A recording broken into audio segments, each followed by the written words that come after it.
The John F. Kennedy Center of the Performing Arts, recently renamed the Trump Kennedy Center, will likely be closing its doors for 2 years starting this summer. President Trump made the announcement on social media yesterday, claiming it's necessary for renovations. Our White House correspondent Liz Landers spoke with a former Kennedy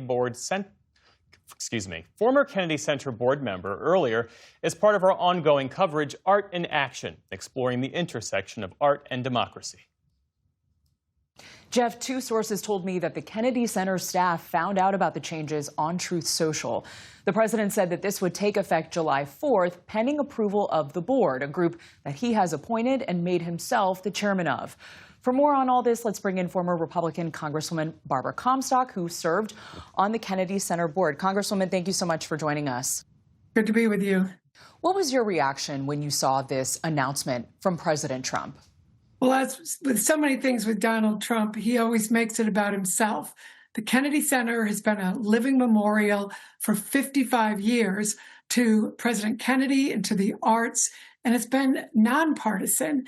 And in just one short year, he has destroyed all of that. So it's very troubling for those of us who have enjoyed it for decades, and for somebody who did participate as a board member, it's very troubling to see another lawless action. First, he put his name on it, and he has attacked and besmirched people who were involved in dedicating their careers to the Kennedy Center. So he makes it about himself. And now, because it's been a failure, because people have left and not wanted to be involved with it now, because what he has done, he's now, shutting it down.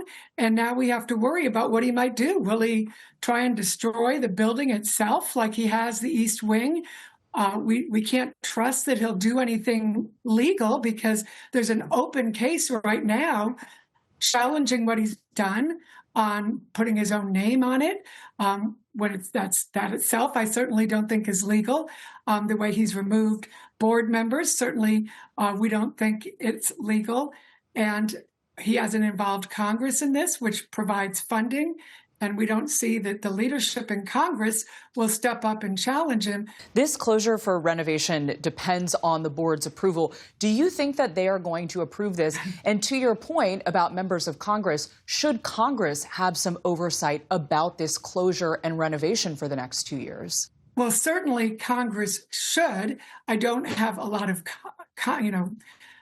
trust that they will, because this Congress, this leadership has shown no interest in standing up to Donald Trump. Certainly this board, which is his board, he made this decision, then he said, oh, well, I'll give it to my board. And we know how his boards usually perform. So it is very troubling. But yes, Congress should stand up and do its own job since they provided the money. And if they don't, I certainly hope that those of us, who are involved in, the people who are involved in lawsuits, I certainly hope those who are concerned about it will withhold funding until until it's shown that there will be bipartisan action on this, and it should not be shut down. That is very troubling.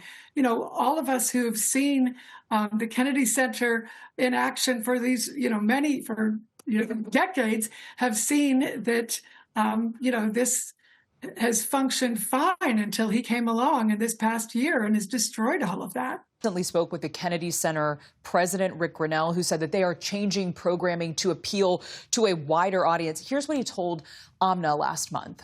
This is a phenomenon that's been going on for decades. Arts centers are struggling.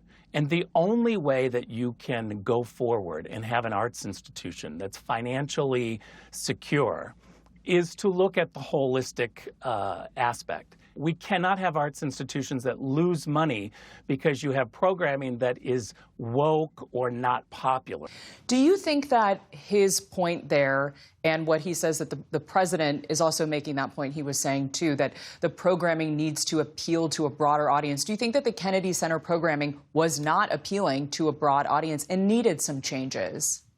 Well, I think the programming, it has been speaking for itself. It has been filled up for decades. And Rick Grinnell is certainly not a competent person to be heading it up. He did not have the background to be put in charge of this. So it's very sad to see a partisan like this, again, somebody who's been smearing the reputations of the people who have been involved on a voluntary basis, dedicating, their money as well as their careers to this institution, and then he comes along and attacks it with no background or experience in this. What would a 2-year shutdown of the Kennedy Center mean for the arts, both locally and nationally? Do you think that the venue can recover? Well, I certainly hope it doesn't come to that.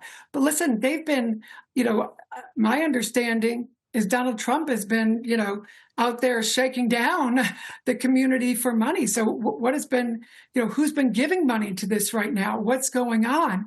What is the plan for this? When we look at what he's done, the example already we've seen of what he's done with the East Wing, what is the vision of what he's going to do when he's asking people to give money?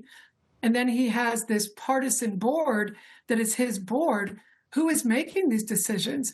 So I think this needs to be taken out of his hands and out of the hands of his partisans and put it back into the hands of an independent board, into the hands of Congress and oversight. I mean, it would just be tragic to have this revered art center destroyed by somebody who's never shown any love of the arts. Former Congresswoman Barbara Comstock, thank you for being here. Thank you.